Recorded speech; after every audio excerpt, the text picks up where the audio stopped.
Welcome back to the Poetry Minutes. Today's poem is Birches by Robert Frost.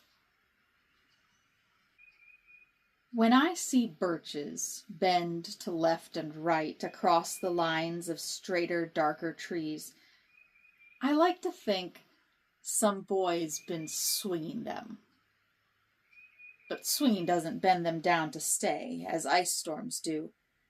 Often you must have seen them loaded with ice a sunny winter morning after a rain. They click upon themselves as the breeze rises and turn many-colored as the stir cracks and crazes their enamel. Soon the sun's warmth makes them shed crystal shells, shattering and avalanching on the snow crust. Such heaps of broken glass to sweep away, you'd think the inner dome of heaven had fallen. They are dragged to the withered bracken by the load, and they seem not to break, though once they are bowed so low for long, they never right themselves. You may see their trunks arching in the wood years afterward, trailing their leaves on the ground like girls on hands and knees that throw their hair before them over their heads to dry in the sun.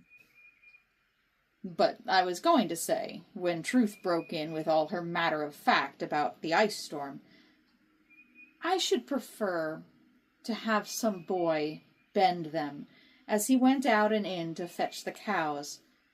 Some boy too far from town to learn baseball, whose only play was what he found himself, summer or winter, and could play alone. One by one he subdued his father's trees by riding them down over and over again, until he took the stiffness out of them, and not one but hung limp, not one was left for him to conquer. He learned all there was to learn about not launching out too soon, and so not carrying the tree away clear to the ground.